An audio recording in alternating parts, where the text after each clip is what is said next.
الحمد للہ رب العالمین والعاقبۃ للمتقین والصلاة والسلام علی سید الانبیاء والمرسلین وعلی آلہ وصحبہ اجمعین، اما بعد۔ اعوذ باللہ السمیع العلیم من الشیطان الرجیم، بسم اللہ الرحمن الرحیم۔ لقد کان لکم فی رسول اللہ اسوۃ حسنہ۔ پیارے نبی حضرت محمد مصطفیٰ صلی اللہ علیہ وسلم اللہ تعالیٰ کی طرف سے ہجرت کا حکم سن کر حضرت ابوبکر صدیق کو دوپہر کے وقت اطلاع کر کے اپنے گھر واپس تشریف لائے، حضرت علی کو بلایا، اپنی فیملی دوسرے رشتہ داروں کے ہاں شفٹ کی، اور حضرت علی کو جو آپ کے پاس لوگوں کی امانتیں رکھی ہوئی تھیں ان کی تفصیلات بتلائیں کہ یہ چیز فلاں کی ہے، یہ فلاں کی ہے، یہ فلاں کی ہے، آپ ان کو واپس کر کے پھر میرے پاس مدینہ منورہ آؤ گے۔ بڑی سبق آموز بات ہے کہ ایک طرف وہ لوگ رسول اللہ صلی اللہ علیہ وسلم کے خون کے پیاسے بنے بیٹھے تھے، جان کے دشمن بنے بیٹھے تھے، لیکن دوسری طرف آپ صلی اللہ علیہ وسلم پر ان کا ٹرسٹ اتنا تھا، اعتماد اتنا تھا کہ یہ بندہ خیانت نہیں کرے گا۔ آپ کے پاس اپنی امانتیں رکھی ہوئی تھیں۔ بہرحال رسول کریم صلی اللہ علیہ وسلم اپنے گھر میں تشریف فرما انتظار کر رہے رات کا۔ ادھر مکہ والوں نے میٹنگ کر کے 16 بندے نامزد کیے کہ یہ آپ صلی اللہ علیہ وسلم پر بیک وقت حملہ کریں گے اور معاذ اللہ ثم معاذ اللہ آپ کو ختم کر دیں گے۔ گھر کا محاصرہ کر لیا، عشاء کا وقت آ گیا، رسول اللہ صلی اللہ علیہ وسلم نے اللہ تعالیٰ سے دعا کی کہ میں تو آپ کے حکم پر گھر سے نکلنے کے لیے تیار ہوں، لیکن یہ دشمن دروازے پہ کھڑے ہیں، اب میں کیسے نکلوں؟ تو رب العالمین کی طرف سے جو ہدایات ملیں کہ مٹی کی ایک مٹھی اٹھائیں، باہر کی طرف پھینکیں، اور سورہ یاسین کی وہ آیت وَجَعَلْنَا مِن بَيْنِ أَيْدِيهِمْ سَدًّا وَمِنْ خَلْفِهِمْ سَدًّا فَأَغْشَيْنَاهُمْ فَهُمْ لَا يُبْصِرُونَ، یہ آیت پڑھیں۔ رسول اللہ صلی اللہ علیہ وسلم نے مٹی پھینکی، آیت پڑھی، دروازہ کھولا، یہ سارے دائیں بائیں کھڑے ہوئے، رسول اللہ صلی اللہ علیہ وسلم ان کے درمیان سے نکل کے حضرت ابوبکر صدیق کے گھر چلے گئے اور ان کو پتہ ہی نہ چلا۔ سب کی نظریں 6x6 تھیں، کسی کو چشمے لگے ہوئے نہیں تھے، بالکل نارمل تھے، لیکن اللہ رب العالمین کی طرف سے ان کی آنکھوں کو یہ آرڈر ہو گیا تھا کہ آپ سب کچھ دیکھ سکتی ہو لیکن میرے محمد کے وجود کو نہیں دیکھ سکتی۔ جس طرح حضرت ابراہیم علیہ السلام کے لیے انہوں نے آگ تیار کی، آگ اللہ نے جلانے کے لیے ہی بنائی ہے، لیکن اس وقت اللہ نے آگ کو حکم دے دیا کہ میرے ابراہیم کو تم نہیں جلا سکتے، یا نار کونی بردم وسلاما۔ تو یہ ساری کائنات اللہ کی یوں مٹھی میں ہے، اللہ کے اختیار سے باہر نہیں ہے کوئی چیز۔ ہم بھول جاتے ہیں، اپنے اعضاء کو جس طرح ہم چاہتے ہیں استعمال کرتے ہیں اور سمجھتے ہیں کہ ہمیں ان پر پوری قدرت حاصل ہے، یہ میری آنکھ ہے، میرا ہاتھ ہے، میرا کان ہے، میں جس طرح چاہوں۔ نہیں، یہ اللہ کی ملکیت ہے۔ اللہ نے یہ صلاحیتیں جو دی ہیں جب چاہے واپس لے سکتا ہے، اور یہ اعضاء ابھی تو ہمارے پابند ہیں، ہمارا دل اور دماغ ان کو استعمال کر رہا ہے۔ قیامت والے دن اللہ کی عدالت میں یہ ہم سے آزاد ہو جائیں گے، اور یہ اعضاء ہمارے خلاف پورا رجسٹر کھول کے رکھ دیں گے اللہ کی عدالت میں۔ ایک ایک عضو کہے گا کہ اس ظالم نے مجھے استعمال کر کے اللہ تیرے فلاں حکم کو توڑا تھا، فلاں حکم کی خلاف ورزی کی تھی، فلاں حکم کی خلاف ورزی کی تھی۔ بہرحال بتانا یہ چاہ رہا تھا کہ وہ لوگ آپ صلی اللہ علیہ وسلم کو نہ دیکھ سکے۔ رسول اللہ صلی اللہ علیہ وسلم حضرت ابوبکر صدیق کے گھر گئے، وہ پہلے سے منتظر تھے۔ اب رسول کریم صلی اللہ علیہ وسلم نے جانا یثرب تھا۔ یثرب مکہ مکرمہ سے شمال کی جانب ہے، لیکن آپ صلی اللہ علیہ وسلم نے اپوزٹ راستہ جنوب کی طرف کا اختیار کیا کہ دشمن جب نکلے گا، ان کو سب کو پتہ تھا انہوں نے یثرب جانا ہے، تو اس راستے پر تلاش کریں گے، ہم دوسرے راستے پہ محفوظ ہوں گے۔ چلتے گئے۔ حضرت ابوبکر صدیق رضی اللہ تعالیٰ عنہ نے اپنے بیٹے عبداللہ بن ابوبکر کو ساتھ لیا کہ ہم جہاں پر قیام کریں گے تمہیں وہ جگہ معلوم رہنی چاہیے، اور اس کے بعد جب تک ہم وہاں قیام کریں گے دن بھر کی ساری خبریں رات کو وہاں آ کر تمہیں پہنچایا کرو گے۔ عامر بن فہیرہ حضرت ابوبکر صدیق کا غلام تھا، بکریاں چرانا اس کی ذمہ داری تھی۔ اس کی یہ ڈیوٹی لگائی کہ ہم جہاں بھی ہوں گے میرا بیٹا تمہیں بتا دے گا، شام کے وقت بکریاں گھر لانے کی بجائے تم وہاں لایا کرو گے جہاں ہم ہوں گے۔ رسول اللہ صلی اللہ علیہ وسلم کے لیے تازہ دودھ کا انتظام کیا جائے خوراک کے لیے۔ چنانچہ چلے گئے۔ اب تقریباً 5 کلومیٹر کا فاصلہ وہ غار ثور کا بیت اللہ سے، رات بھر چلتے رہے، اور اس کے بعد پھر جب دیکھا کہ اب صبح ہونے والی ہے تو پھر کہیں نہ کہیں چھپنا تھا۔ چنانچہ اس پہاڑی کے اوپر چڑھے۔ حضرت ابوبکر صدیق رضی اللہ تعالیٰ عنہ نے دیکھا آپ صلی اللہ علیہ وسلم کے پاؤں مبارک زخمی ہو رہے، آپ صلی اللہ علیہ وسلم کو کندھے پہ اٹھا لیا، چڑھے، پھر غار نظر آئی۔ حضرت ابوبکر صدیق نے آپ صلی اللہ علیہ وسلم کے مشورے سے اس جگہ کو منتخب کیا، پھر اس کے سوراخ بند کیے، خود اندر گئے، پہلے صفائی کی۔ بڑا رسک تھا، پہاڑی، اس کے اندر غار، کچھ بھی ہو سکتا ہے، لیکن حضرت ابوبکر صدیق نے اپنی جان پر کھیل کر رسول کریم صلی اللہ علیہ وسلم کو روکا، خود پہلے گئے، کلیئر کیا، اور اس کے بعد آپ صلی اللہ علیہ وسلم کو اندر لے گئے۔ رسول کریم صلی اللہ علیہ وسلم نے اپنا سر مبارک ابوبکر صدیق کی گود میں رکھا اور آرام فرمانے لگے۔ تھکے ہوئے تھے دونوں، نیند آ گئی۔ اس دوران حضرت ابوبکر صدیق کو کسی بچھو وغیرہ نے پاؤں پہ کاٹ لیا کہ ایک سوراخ تھا جہاں پر حضرت ابوبکر صدیق نے اپنی ایڑی پاؤں کی رکھ دی تھی بند کرنے کے لیے، کسی چیز نے کاٹا، شدید تکلیف ہوئی۔ جب دیکھا رسول اللہ صلی اللہ علیہ وسلم کی آنکھیں بند ہیں، آپ صلی اللہ علیہ وسلم آرام فرما رہے ہیں، حرکت نہیں کی کہ رسول اللہ صلی اللہ علیہ وسلم کے آرام میں خلل نہ آئے، رسول اللہ ڈسٹرب نہ ہو، لیکن تکلیف اتنی ہوئی کہ آنکھوں سے آنسو ٹپکے اور رسول اللہ صلی اللہ علیہ وسلم کے چہرے پر گرا۔ آپ صلی اللہ علیہ وسلم بیدار ہو گئے، فرمایا ابوبکر کیا ہوا؟ کہا اللہ کے رسول میرے پاؤں پر کسی چیز نے کاٹ لیا۔ پیارے نبی صلی اللہ علیہ وسلم نے اپنا لعاب مبارک حضرت ابوبکر صدیق کی اس متاثرہ جگہ پر لگائی اور اللہ سے دعا کی، فی الفور اللہ تعالیٰ نے سارا زہر ختم کر دیا۔ یہ رب کی قدرت۔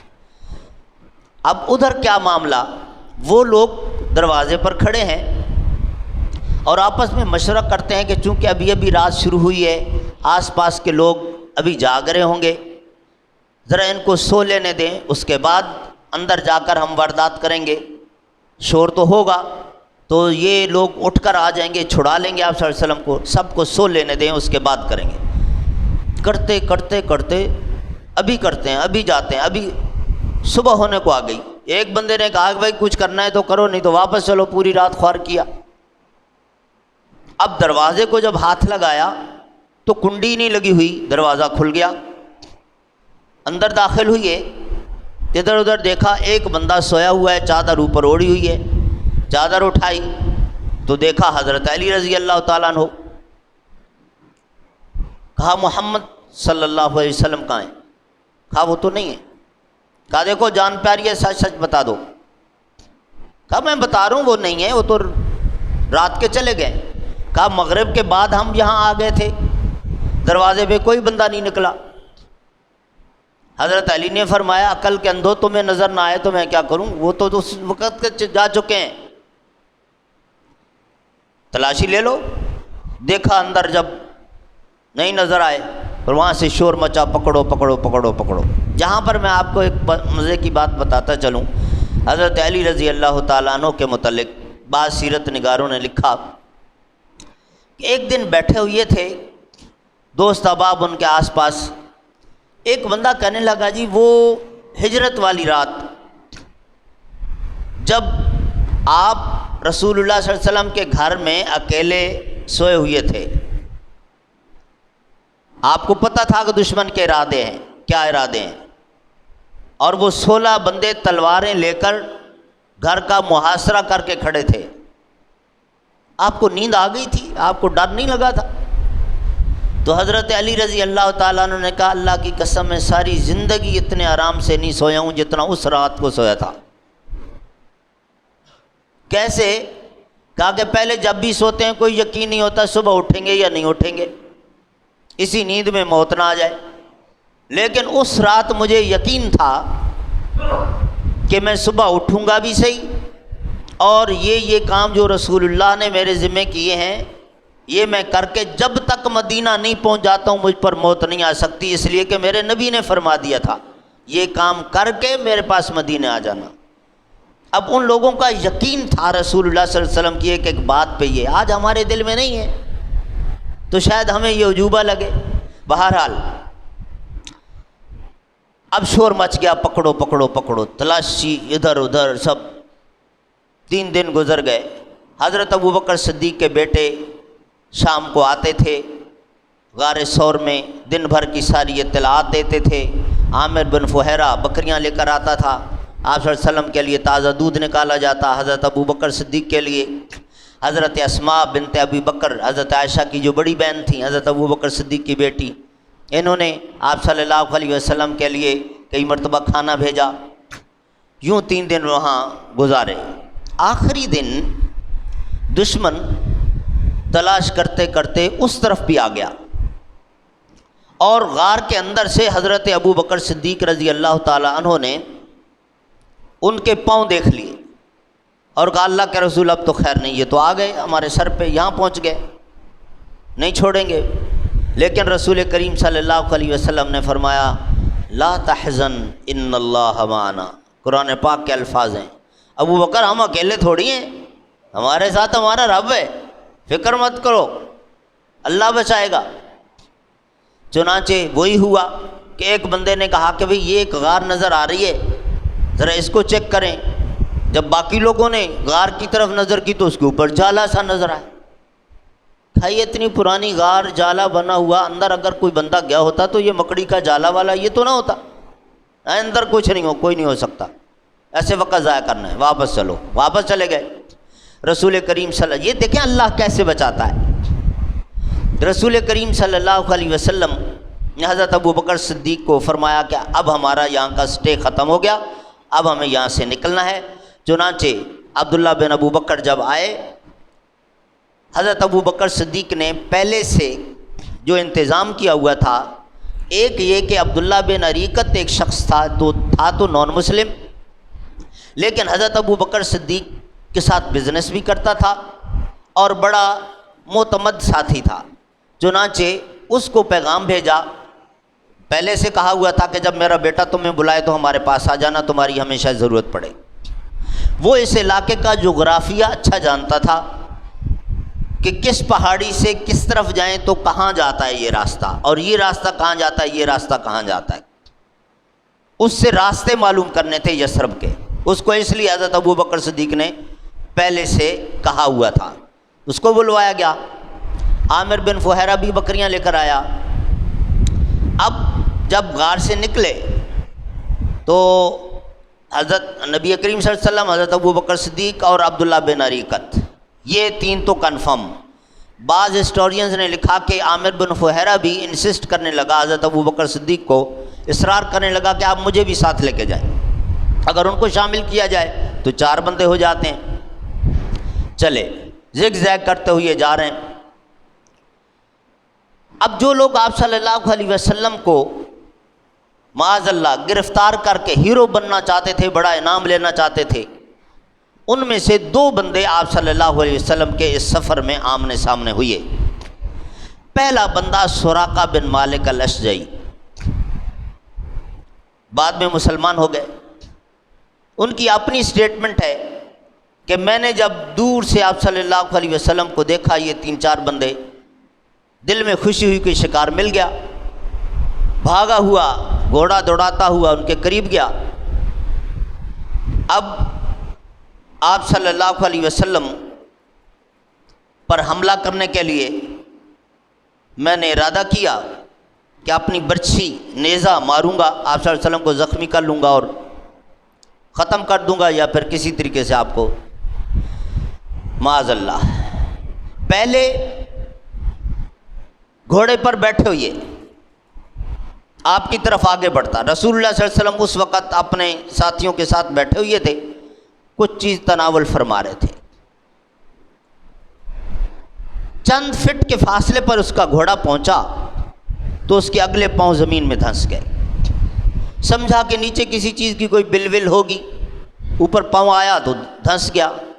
گھوڑے کو چابک لگایا، نکالا اور تھوڑی سی جگہ تبدیل کر کے دوبارہ حملہ کیا، پھر اسی طرح تیسری مرتبہ، چوتھی مرتبہ، جس طرف سے آئے رسول اللہ کے قریب وہ نہیں پہنچ سکتا تھا، اس کے پاؤں دھنس جاتے تھے۔ حیران ہو گیا، جیسے بارودی سرنگیں بچھائی ہوئی ہوں نا، اس طرح کی کیفیت۔ چنانچہ کہنے لگا مجھے یقین ہو گیا کہ میں اپنے اس مشن میں کامیاب نہیں ہو سکتا ہوں۔ گھوڑے سے اترا، نیزہ پھینکا، ہینڈز اپ ہو گیا، کہا جی اب میں آپ پر حملہ آور نہیں ہوں، پرامن ہوں، آپ میری بات سنیں۔ رسول اللہ صلی اللہ علیہ وسلم نے گرجدار آواز میں، کڑک آواز میں فرمایا ہاں بولو۔ اور سراقہ خود کہتے ہیں کہ اس وقت میں نے رسول اللہ صلی اللہ علیہ وسلم کو جو دیکھا، آپ کی آنکھوں میں جو اس وقت بجلی تھی، میرے دل میں خوف طاری ہو گیا۔ آپ صلی اللہ علیہ وسلم سے کہنے لگا کیا واقعتاً آپ رسول ہیں؟ آپ نے فرمایا جی میں اللہ کا رسول ہوں اور آخری رسول ہوں۔ کہنے لگا کیا نشانی ہے؟ آپ نے فرمایا میرے پاس اللہ کا فرشتہ آتا ہے، اللہ کی وحی آتی ہے، اللہ کا کلام آتا ہے، سنو۔ رسول کریم صلی اللہ علیہ وسلم نے چند آیات سنائی، کہنے لگا جی بس کافی ہے، مسلمان ہو گیا، کلمہ پڑھا، مسلمان ہو گیا۔ اور کچھ اس کے پاس خشک میوجات تھے، راشن کے طور پہ لوگ اپنے ساتھ خوراک رکھتے تھے، آفر کی، لیکن رسول اللہ نے قبول نہیں فرمائی۔ کہنے لگا جی اب تو میں آپ کا ساتھی ہو گیا ہوں، میں کیا خدمت کر سکتا ہوں؟ رسول اللہ صلی اللہ علیہ وسلم نے فرمایا بس ایک کام تمہیں کرنا ہے، تم نے تو ہمیں دیکھ لیا کہ ہم اس وقت کہاں پر ہیں، مکہ والوں کو نہیں بتاؤ گے۔ کہنے لگا جی میرا وعدہ۔ چنانچہ کہنے لگے کہ سراقہ بن مالک خود کہتے ہیں میں واپس گیا، اب خانہ کعبہ کے پاس سے ہی گروپ تشکیل دے کر ادھر ادھر بھیجے جا رہے تھے، تو ایک گروپ واقعتاً اس راستے کی طرف بھی بھیجا جانے لگا تھا جہاں میں آپ صلی اللہ علیہ وسلم کو دیکھ کر آیا تھا۔ تو میں نے ان کو کہا کہ بھائی ادھر تو میں دیکھ کر آ رہا ہوں، تمہیں جانے کی ضرورت نہیں ہے۔ اب جملہ یہ بولا کہ ادھر تو میں دیکھ کر آ رہا ہوں، تمہیں جانے کی ضرورت نہیں ہے۔ انہوں نے یہی سمجھا کہ بھئی یہ کہہ رہا ہے کہ اس طرف نہیں ہے، میں دیکھ کر جو آ رہا ہوں، چیک جو کر کے آ رہا ہوں۔ خیر وہ تو رک گیا۔ رسول اللہ صلی اللہ علیہ وسلم کا سفر جاری ہے۔ اس کے بعد چند کلومیٹر کے فاصلے پر دوسرا بندہ جو سامنے آیا، حضرت بریدہ اسلمی، وہ اکیلے نہیں تھے، ان کے ساتھ 20 فائٹر بھی تھے۔ حضرت بریدہ کی بھی اپنی سٹیٹمنٹ ہے کہ میں اپنے ساتھیوں کو بٹھا کر، ہم تھک گئے تھے ادھر ادھر ڈھونڈتے ڈھونڈتے، بٹھا کر قضاء حاجت کے لیے پہاڑی کی دوسری طرف گیا تو مجھے گرد اٹھتا ہوا دکھائی دیا دور، گھوڑا دوڑاتا ہوا اس طرف گیا تو دیکھ لیا۔ چنانچہ میں بجائے اس کے کہ واپس جاتا اور اپنے ساتھیوں کو لے کے جاتا، میں خود اکیلا ہی آگے چلا گیا۔ کہا میں نے جب رسول کریم صلی اللہ علیہ وسلم کو اپنی نظریں جما کر دیکھا، آپ کا چہرہ مبارک، میرے دل نے گواہی دے دی کہ یہ چہرہ جھوٹ بولنے والے آدمی کا نہیں ہو سکتا، جھوٹے چہرے پر یہ رونق نہیں ہوا کرتی، لہذا ایسا نہ ہو میں کوئی غلطی کر بیٹھوں، مجھے چاہیے میں خود تصدیق کروں۔ چنانچہ آپ صلی اللہ علیہ وسلم سے ہم کلام ہوا اور آپ صلی اللہ علیہ وسلم سے یہی سوال کیا، کیا واقعتاً آپ رسول ہیں؟ آپ نے فرمایا جی میں اللہ کا آخری رسول ہوں۔ کہنے لگا رسول پر تو اللہ کی وحی آتی ہے۔ آپ نے فرمایا میرے پاس بھی وحی آتی ہے۔ رسول پر تو اللہ کا کلام آتا ہے، میرے پاس بھی کلام آتا ہے۔ اب سنو، رسول کریم صلی اللہ علیہ وسلم نے ان کو بھی چند آیات سنائیں، وہ بھی مسلمان ہو گئے۔ اور آپ صلی اللہ علیہ وسلم سے کہنے لگے کہ آپ تھوڑی سی مہربانی کریں، چند منٹ انتظار کریں، میرے ساتھ جو باقی لوگ ہیں میں چاہتا ہوں کہ وہ بھی آئیں، وہ بھی آپ سے ملیں، وہ بھی مسلمان ہو جائیں۔ رسول اللہ صلی اللہ علیہ وسلم نے فرمایا میں زیادہ دیر انتظار نہیں کروں گا، کیونکہ حالات ایسے بنے ہوئی ہے، جلدی آ سکتے ہو تو۔ کہا جی بالکل آ رہا ہوں۔ گئے، حضرت بریدہ اسلمی نے اپنے ان 20 بندوں سے ایسی بات کی، بس اصل بات یہ ہے کہ اللہ کی طرف سے ان کے لیے ہدایت کا راستہ کھل چکا تھا، وقت آ چکا تھا ان کا۔ وہ 20 کے 20 مسلمان ہونے کے لیے تیار ہو گئے، آئے سارے، رسول اللہ صلی اللہ علیہ وسلم کا دیدار کیا، کلمہ پڑھا، مسلمان ہوئے۔ اور رسول اللہ صلی اللہ علیہ وسلم نے ان سے بھی یہی وعدہ لیا کہ میرے ساتھ وعدہ کرو کہ میرے دشمن کو، مکہ والوں کو نہیں بتاؤ گے کہ میں کس راستے سے جا رہا ہوں۔ کہا جی ٹھیک ہے۔ حضرت بریدہ اسلمی رضی اللہ تعالیٰ عنہ کہتے ہیں میں نے یہ فیصلہ کیا کہ 20 بندے ہیں، ایسا نہ ہو کوئی ایک بندہ کچی بات کر دے، لہٰذا ان کو 3-4 دن ادھر ہی گھماتا پھراتا رہوں، جب تک رسول اللہ صلی اللہ علیہ وسلم آگے نکل جائیں گے، پھر ہم واپس مکہ جائیں اور کسی نے بتا بھی دیا تو کوئی فرق نہیں پڑے گا۔ حضرت بریدہ نے اسی طرح کیا۔ رسول اللہ صلی اللہ علیہ وسلم کا سفر جاری ہے۔ پھر اچانک زبیر بن نوام رضی اللہ تعالیٰ عنہ، جو آپ صلی اللہ علیہ وسلم کے ہم زلف بھی تھے، حضرت اسماء بنت ابی بکر کے ہسبینڈ تھے، وہ آلریڈی مسلمان تھے، تجارت کے لیے شام گئے ہوئے تھے، واپس آ رہے تھے تو آمنا سامنا ہو گیا۔ رسول کریم صلی اللہ علیہ وسلم سے کہنے لگے میرے لیے کیا حکم ہے؟ آپ نے فرمایا تم مکہ ہی جاؤ، ہمارے ساتھ مدینہ نہ آؤ، مکہ جاؤ، فیملیز وہاں ہیں، علی کو بھی میں ڈیوٹی لگا کے آیا ہوں، آپ لوگ ساری فیملیز کو لے کر پھر میرے پاس مدینہ آنا۔ حضرت زبیر نے آپ صلی اللہ علیہ وسلم کو، حضرت ابو بکر صدیق کو کچھ اشرک میں دی، ڈرائی فروٹ دیا، جو ان کے پاس تھا زاد راہ دیا اور چلے گئے۔ اب اس کے بعد بڑی انٹرسٹنگ سٹوری شروع ہو جاتی ہے حضرت ام معبد کی۔ رسول اللہ صلی اللہ علیہ وسلم کا سفر جاری تھا، آپ نے حضرت ابو بکر صدیق کو فرمایا کہ کئی دن ہو گئے یہی خشک کھجور اور میوہ جات کھاتے ہوئے، جاؤ آس پاس دیکھو کوئی قریب گھر ہو تو تازہ کھانا کہیں سے اگر مل سکے۔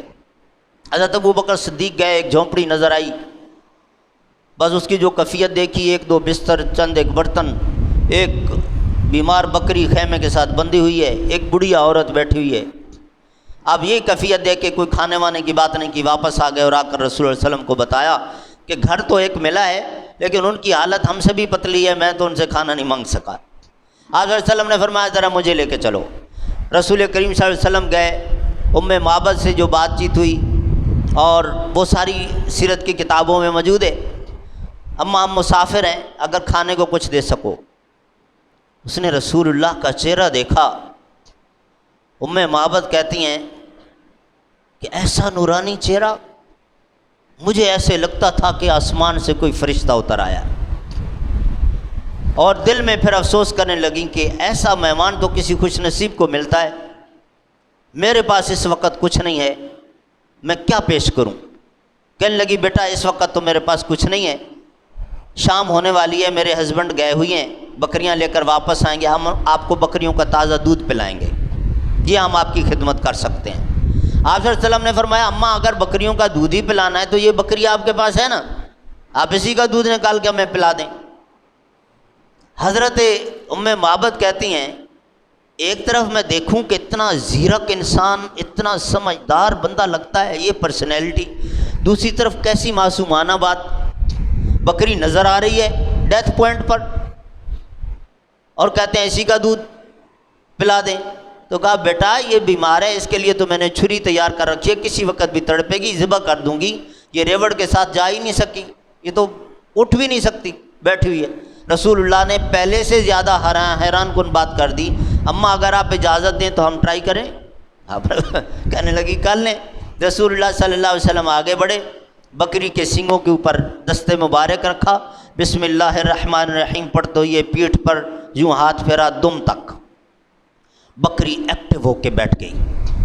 دوبارہ رسول اللہ صلی اللہ علیہ وسلم نے بسم اللہ الرحمن الرحیم پڑھا، ہاتھ پھیرا، بکری کھڑی ہو گئی۔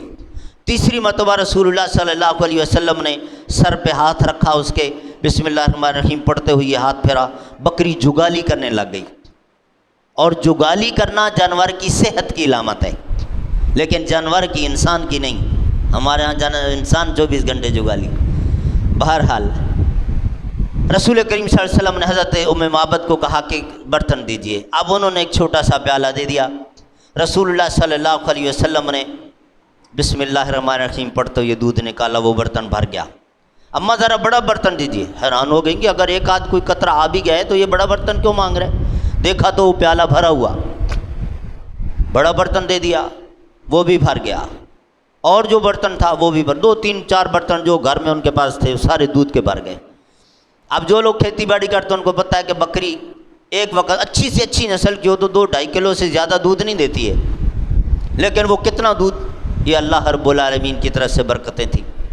رسول کریم صلی اللہ علیہ وسلم نے پہلے اپنے ساتھیوں کو پلایا، ابو بکر کو پلایا، عبداللہ بن عریقت کو پلایا، عامر بن فہیرہ کو پلایا، آخر میں خود پیا۔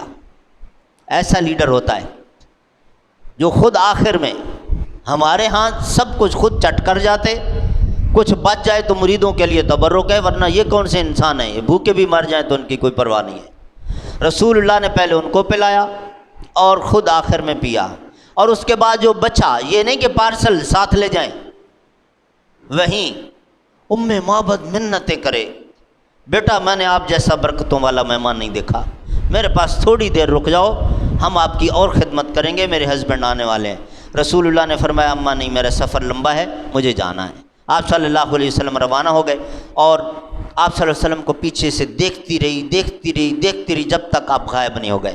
رسول کریم صلی اللہ علیہ وسلم کے شمائل جو بیان ہوئے ہیں، آپ کی عادات و اطوار، آپ کے چہرہ مبارک پورا حلیہ، داڑھی، رخسار، ہونٹ، ناک، آنکھ، چلنے کا سٹائل ام معبد نے بیان کیا۔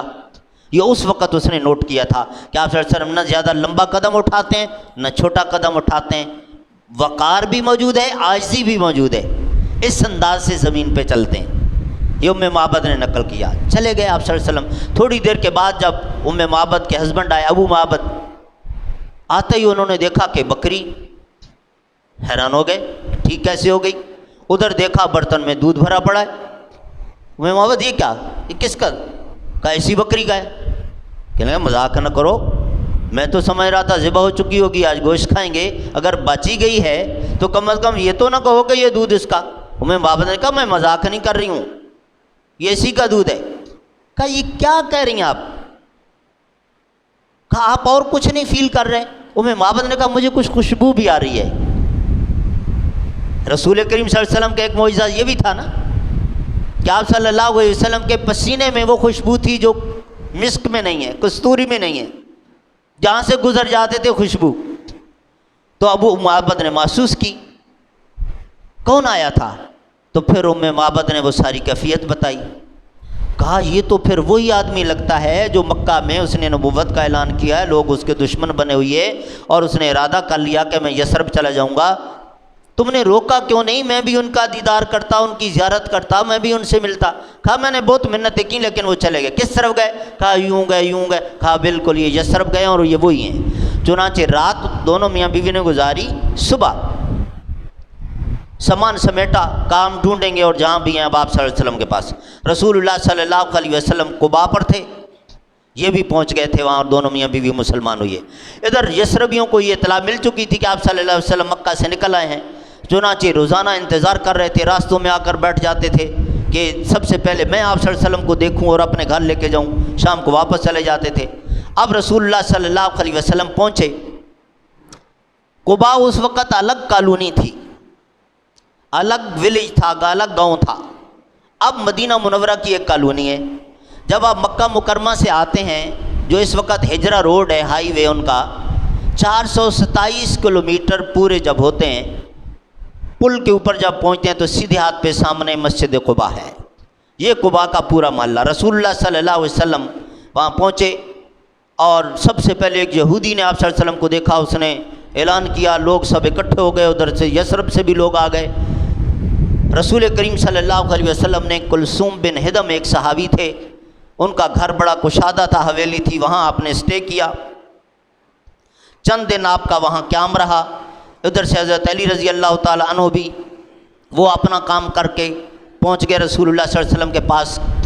رسول اللہ صلی اللہ علیہ وسلم نے وہاں مسجد قباء کی تعمیر کا آغاز کیا، اور آپ صلی اللہ علیہ وسلم کے دست مبارک سے تعمیر ہونے والی پہلی مسجد قباء ہے۔ اس کو اسلام کی پہلی مسجد بھی کہا جاتا ہے۔ رسول اللہ کی سنت تھی، آپ صلی اللہ علیہ وسلم ہر ہفتے میں ایک مرتبہ ضرور، کبھی پیدل کبھی سواری پر، مسجد نبی کے پاس آپ کا قیام تھا، وہاں سے آپ مسجد قباء آتے، کچھ عبادت کرتے اور واپس چلے جایا کرتے تھے۔ اور وہ حدیث موجود ہے کہ اگر کوئی شخص گھر سے طہارت حاصل کرنے کے بعد قباء جاتا ہے اور وہاں جا کر ایک نماز پڑھے تو اس کو ایک عمرے کا ثواب ملتا ہے۔ بہرحال رسول کریم صلی اللہ علیہ وسلم نے قباء کی مسجد یہ تعمیر کی۔ اب یثربی لوگ آئیں اور آپ صلی اللہ علیہ وسلم سے کہیں اللہ کے رسول وہ یثرب آ گئے ہے۔ ان کا مطلب یہ تھا کہ کہیں آپ صلی اللہ علیہ وسلم بھول تو نہیں گئے، آپ نے یہیں قیام کر لیا، انہوں نے آنا ہمارے پاس ہے، وعدہ ہمارے ساتھ ہے۔ آپ صلی اللہ علیہ وسلم فرماتے ہیں مجھے معلوم ہے، میں آؤں گا تمہارے پاس ہی آؤں گا، انتظار کرو، تمہیں کہا تھا نا میں اللہ کے حکم سے چلتا ہوں۔ چند دن سٹے کے بعد جب آرڈر ہوا آپ صلی اللہ علیہ وسلم چلے۔ اب تھوڑا سا جب آگے چلتے ہیں، یہ جو راستہ ہے یہ سیدھا مسجد نبی کے باب السلام پہ جا کے اترتا ہے۔ مسجد قباء سے اس طرف جب نکلے تو یہ وادی بنو سلیم ہے۔ یہاں پر جب رسول اللہ صلی اللہ علیہ وسلم پہنچے، یہ جمعے کا دن تھا اور آپ پر پہلی نماز جمعہ فرض ہوئی۔ اس سے پہلے صرف 5 نمازیں فرض ہوئی تھیں، اب جمعہ فرض ہوا۔ تو رسول اللہ صلی اللہ علیہ وسلم نے پہلی نماز جمعہ وہیں پر ادا فرمائی، اور اسی پر پھر بعد میں نشانی کے طور پہ ایک چھوٹی سی مسجد بنا دی گئی، ترکوں نے بنائی تھی مسجد جمعہ کے نام سے۔ پھر کنگ فہد نے 91 میں اس کو بہت خوبصورت ایک مسجد بنایا، مسجد جمعہ کے نام سے آج بھی موجود ہے۔ وہیں پر رسول اللہ صلی اللہ علیہ وسلم ابھی ٹھہرے ہوئے تھے کہ انصاری صحابہ کرام کی چھوٹے چھوٹے بچے اور بچیوں نے رسول اللہ کا استقبال کرتے ہوئے وہ قصیدہ پڑھا تھا، طلع البدر علینا من ثنیات الوداع وجب الشکر علینا ما دعا للہ داعی ایھا المبعوث فینا جئت بالامر المطاع۔ چاند کے لیے عربی میں 3 لفظ استعمال ہوتے ہیں۔ پہلی رات کا جو چاند ہوتا ہے اس کو ہلال کہتے ہیں، 14ویں رات کا جو چاند ہوتا ہے اس کو بدر کہتے ہیں، باقی تاریخوں کا جو چاند ہوتا ہے اس کو قمر کہتے ہیں۔ 14ویں رات کا چاند پورا نظر آ رہا ہوتا ہے، روشن ہوتا ہے۔ بچوں نے رسول اللہ صلی اللہ علیہ وسلم کو 14ویں کے رات کے چاند سے تشبیہ دی۔ اللہ کا ہم جتنا شکر ادا کریں اتنا کم ہے، بہت بڑی نعمت ہمیں ملی۔ رسول اللہ صلی اللہ علیہ وسلم نے بہت شاباش دی بچوں کو بھی، ان کے والدین کو بھی۔ اب دیکھیں یہ 2 چھوٹے چھوٹے بچے، ان کو رسول اللہ کا یہ تعارف اور یہ آپ صلی اللہ علیہ وسلم کے ساتھ محبت اور یہ کس نے سکھایا تھا؟ والدین نے۔ انہوں نے تو رسول اللہ کو دیکھا بھی نہیں تھا، تو والدین کا فرض بنتا ہے کہ بچوں کو یہ تربیت کروائیں اچھے کاموں کی۔ بہرحال آپ صلی اللہ علیہ وسلم اس کے بعد آگے بڑھے، بات بہت لمبی ہو گئی آج، لیکن میں اس کو سمیٹتا ہوں۔ رسول کریم صلی اللہ علیہ وسلم کو یہ یثربی لوگ ہر ایک آپ کی اونٹنی کی رسی پکڑتا، اللہ کے رسول آپ تشریف لائیے، میں نے آپ کے لیے الگ کمرہ بنایا، میں نے آپ کے لیے یہ تیاری۔ رسول اللہ فرماتے دعوہا فانہا مامورۃ، میری اونٹنی کو چھوڑ دو، یہ اللہ کے حکم سے چل رہی ہے، جہاں یہ بیٹھے گی وہاں میں کام کروں گا۔ اب حضرت ابو ایوب انصاری رضی اللہ تعالیٰ عنہ کی داستان، وہ اپنی سٹیٹمنٹ دیتے ہیں کہ اس رات میں کروٹیں بدل رہا، تڑپ رہا، نیند نہیں آ رہی۔ بیوی نے کہا کیا ہوا، طبیعت تو ٹھیک ہے؟ کہا بالکل ٹھیک ہے۔ کیا ہوا پھر، کیوں پریشان؟ کہا بس اپنی بد نصیبی پہ کہ رسول اللہ صلی اللہ علیہ وسلم کسی وقت بھی آپ تشریف لائیں گے یثرب میں۔ لوگوں نے سب نے تیاریاں کیں، جس کے پاس جو گنجائش تھی اس نے اپنے طور پہ کیا۔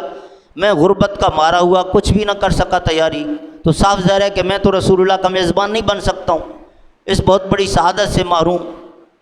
تو ان کی بیوی نے زبردست بات کی، انہوں نے کہا یہ آنے والے نبی اگر ان کو امیر لوگوں کے ساتھ اٹھنا بیٹھنا پسند ہے تو ہم جتنی بھی تیاری کر لیں ہماری باری آ ہی نہیں سکتی، اور اگر غریبوں کے ساتھ ان کو پیار ہے تو پھر ہمیں چھوڑ کے کسی اور کے پاس جا ہی نہیں سکتے کہ باٹم پر ہم ہیں۔ کیا زبردست بات! حضرت ابو ایوب انصاری کہتے ہیں میری بیوی مجھے تسلیاں دے رہی تھی لیکن میں بڑا بے چین تھا۔ بہرحال وہی ہوا کہ رسول اللہ صلی اللہ علیہ وسلم کی اونٹنی آئی اور چلتے چلتے چلتے چلتے حضرت ابو ایوب انصاری کے گھر کے پاس آ کے بیٹھ گئے۔ رسول کریم صلی اللہ، اب وہ آگے بڑھے لیکن آپ نے فرمایا ایک منٹ رک جاؤ۔ اونٹنی اٹھی، ایک راؤنڈ لیا، دوبارہ وہاں کر بیٹھی تو حضرت ابو ایوب انصاری رضی اللہ تعالیٰ عنہ خوشی خوشی آپ صلی اللہ علیہ وسلم کا سامان لے کر اپنے گھر لے گئے، اور یہ محلہ پورا بنو نجار کا تھا جو رسول اللہ صلی اللہ علیہ وسلم کے ننیال کا تھا، آپ کی والدہ حضرت آمنہ کے رشتہ داروں کا یہ محلہ تھا۔ وہاں رسول اللہ صلی اللہ علیہ وسلم نے ابو ایوب انصاری کے گھر میں قیام کیا، اور اس کے بعد پھر مدینہ منورہ میں آپ صلی اللہ علیہ وسلم نے چند کام یک کے بعد دیگرے بڑی تیزی کے ساتھ کیے۔ وہ کیا کیا کام ہیں انشاءاللہ کل کے درس میں بیان کریں گے۔ اللہ رب العالمین ہم سب کو پیارے نبی سے سچی محبت نصیب فرمائے۔ سبحان ربک رب العزت عما یصفون والسلام علی المرسلین والحمد للہ رب العالمین۔